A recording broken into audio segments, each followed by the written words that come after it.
If you have interest, because I'm telling you now what one of the top two things that keep you from surviving in capitalism.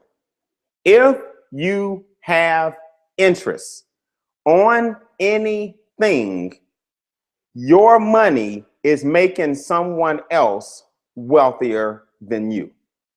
Let me say this again. Another way of saying it is anytime you hear the word interest, a loan is involved.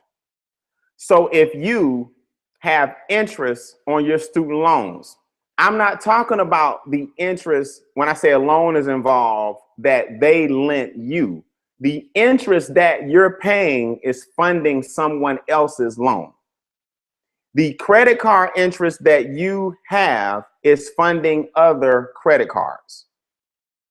The car note that you have is funding, the interest from the car note is funding other loans. In other words, anytime you hear the word interest, a loan is involved, and I'm not just talking about yours. So once you understand the power of money and capitalism and what they've got you believing, then you'll stop letting them take advantage of you. So let me give you an example. America has you thinking that if you can't afford it, you just put it on a credit card. It's no problem, right? They catch you at the college campus when you are at your weakest, when you can get a $1,000, $3,000, $2,000, $5,000 balance or line of credit. You're going to run up that line of credit. What people don't understand is that the interest that you pay back on that credit card is funding other people's credit cards as well. Here's why. This is very important. When the bank lends money, they're not lending their money. They're lending your money. So to the bank, it's risk-free. In other words, the bank can loan as many credit cards as they want, because as long as you're making the minimum payment, they've already figured how much money they're going to make off your $5,000 balance. So if the bank is making $2,000 off of your $100, the $1,900 was never theirs. So it's yours. So they can lend the $1,900 out risk-free because it wasn't their money anyway. But what we do, we try to get wealthy like the banks are using your own money. Banks don't get wealthy using their money. Banks get wealthy using your money. Look, if you don't understand anything else I just said, let me make sure this is clear. Anytime you hear the word interest, a loan is involved.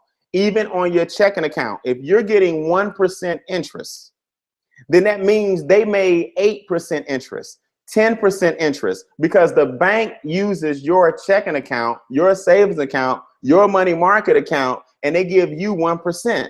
Sight unseen, it's non-negotiable. That's how much you make on your checking account if you are lucky. So for them to give you 1%, you have to know they made 8. Why did they give you 1 for free?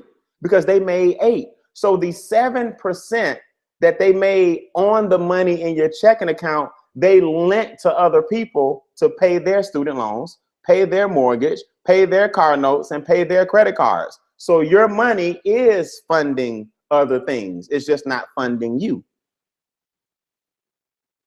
Type, if you're in the chat room, do me a favor, let me know you're with me and type no more. All right, or no mas. You got to stop. Now, I don't have a problem with debt. Okay, I don't have a problem with like installment debt. There are 2 types of debt: installment debt and revolving debt. The revolving debt is what kills you. So tonight, I want to show you guys how to tackle your revolving debt. That's very important. Installment debt is like your mortgage. There's a term on it, and there's typically a lower interest rate because it has a term on it. They've already figured out, all right, if you pay the mortgage for 30 years with a principal and interest rate of X, they're going to make Y. You know, a car note, as long as the interest rate is not extremely high, that's still an installment debt because there's a term on that particular car. You're going to pay X for a certain amount of time. Tonight, I want to help you tackle your revolving debt. Why is that important? Because if you don't tackle your revolving debt and get down to the root of why you have credit cards, listen, you would never get wealthy. You would never get wealthy. You will never, ever, ever get wealthy with a line of revolving debt that you're not paying off by the end of the month. Do I have a credit card? Yes, because it's easier to get rental car. I travel a whole lot, right? And you guys know these days they take blood to give you a rental card. They want to know your blood type, your mama's maiden name. She got to bring blood, the whole nine if you don't have a credit card. So I got a credit card primarily for my travel expenses. It makes it easy, but nothing goes into the next month without that expense being paid off before the next billing cycle. You will not take my money in interest and go lend it to somebody else that I don't even know. So you have to tackle your revolving debt, because revolving debt is emotional. Write that down. Revolving debt is emotional. I'm gonna prove that to you in a second, but let's talk about why you have to get rid of it first. And you have to attack it like with an all-out massive, I got an attitude, I got a game plan. You have to assault your revolving debt. Remember, installment debt, pay off second. Revolving debt, pay off yesterday. Here's why.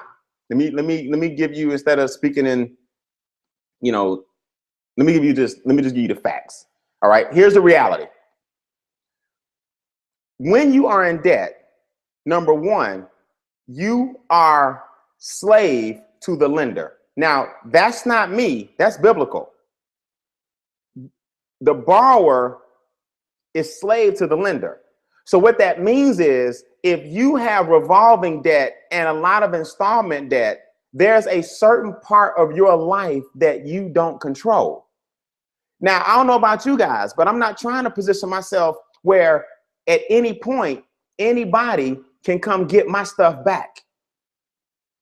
Think about that for a minute. All right. I'm not trying to live my life where my house is really owned by someone else. My cars are really owned by someone else. My everything I have on my credit card was really bought by someone else. My department stores, my clothes are really owned by someone else. If you owe money and interest is attached to it, someone else runs that portion of your life.